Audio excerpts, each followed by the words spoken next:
Every Who down in Whoville liked Christmas a lot.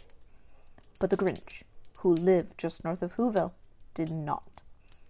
The Grinch hated Christmas, the whole Christmas season. Now please don't ask why. No one quite knows the reason. It could be his head wasn't screwed on just right. It could be, perhaps, that his shoes were too tight. But I think that the most likely reason of all may have been that his heart was 2 sizes too small. But whatever the reason, his heart or his shoes, he stood there on Christmas Eve hating the Whos, staring down from his cave with a sour, grinchy frown at the warm-lighted windows below in their town. For he knew every Who down in Whoville beneath was busy now hanging a mistletoe wreath. And they're hanging their stockings, he snarled with a sneer. Tomorrow is Christmas, it's practically here. Then he growled with his Grinch fingers nervously drumming, I must find some way to stop Christmas from coming. For tomorrow, he knew, all the Who girls and boys would wake bright and early. They'd rush for their toys. And then, oh, the noise. Oh, the noise, noise, noise, noise. That's one thing he hated.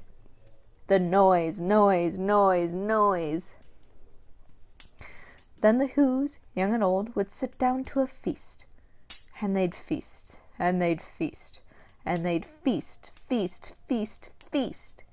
They would feast on Who pudding and rare Who roast beast, which was something the Grinch couldn't stand in the least. And then they'd do something he liked least of all. Every Who down in Whoville, the tall and the small, would stand close together with Christmas bells ringing. They'd stand hand in hand, and the Whos would start singing. And they'd sing, and they'd sing, and they'd sing, sing, sing, sing. And the more the Grinch thought of this Who Christmas sing, the more the Grinch thought, I must stop this whole thing. Why, for 53 years I've put up with it now. I must stop this Christmas from coming. But how? Then he got an idea. An awful idea. The Grinch got a wonderful, awful idea. I know just what to do, the Grinch laughed in his throat, and he made a quick Santa Claus hat and a coat. And he chuckled and clucked, what a great Grinchy trick. With this coat and this hat, I look just like Saint Nick. All I need is a reindeer. The Grinch looked around, but since reindeer are scarce, there was none to be found. Did that stop the Grinch? No, the Grinch simply said, if I can't find a reindeer, I'll make one instead. So he called his dog Max. Then he took some red thread, and he tied a big horn on the top of his head. Then he loaded some bags and some old empty sacks on a ramshackle sleigh, and he hitched up old Max. Then the Grinch said, get up, and the sleigh started down toward the homes where the Whos lay a-snooze in their town. All the windows were dark, quiet snow filled the air. All the Whos were all dreaming sweet dreams without care, when he came to the first little house on the square. This is stop number 1, the old Grinchy Claus hissed, and he climbed to the roof, empty bags in his fist. Then he slid down the chimney, a rather tight pinch, but if Santa could do it, then so could the Grinch. He got stuck only once, for a moment or two. Then he stuck his head out of the fireplace flue, where the little Who stockings all hung in a row. These stockings, he grinned, are the first things to go. Then he slithered and slunk, with a smile most unpleasant. Around the whole room he took every present, pop guns and bicycles, roller skates, drums, checkerboards, tricycles, popcorn, and plums. And he stuffed them in bags, and the Grinch very nimbly stuffed all the bags, one by one, up the chimney. Then he slunk to the icebox. He took the Who's feast. He took the Who pudding. He took the roast beast. He cleaned out that icebox as quick as a flash. Why, that Grinch even took their last can of Who hash. Then he stuffed all the food up the chimney with glee. And now, grinned the Grinch, I will stuff up the tree. And the Grinch grabbed the tree, and he started to shove, when he heard a small sound like the coo of a dove. He turned around fast, and he saw a small Who, little Cindy Lou Who was not more than 2. The Grinch had been caught by this tiny Who daughter, who'd got out of bed for a cup of cold water. She stared at the Grinch and said, Santa Claus, why? Why are you taking our Christmas tree? Why? But you know, that old Grinch was so smart and so quick, he thought up a lie, and he thought it up quick. Why, my sweet little tot, the fake Santa Claus lied. "There's a light on this tree that won't light on one side. So I'm taking it home to my workshop, my dear.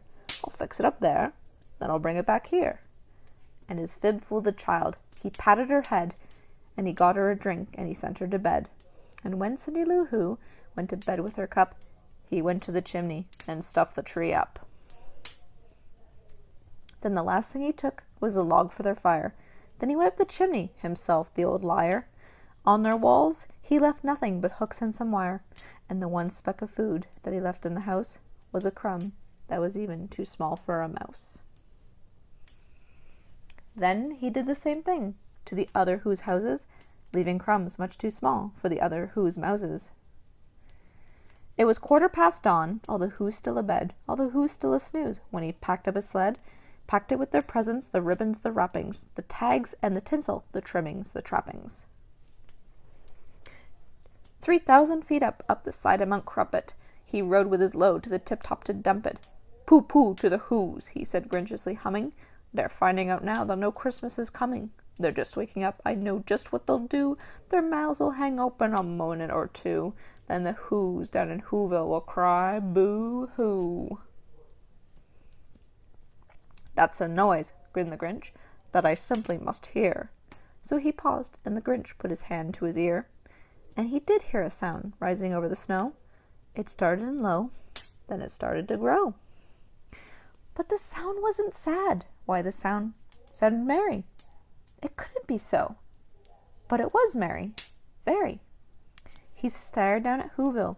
The Grinch popped his eyes. Then he shook. What he saw was a shocking surprise.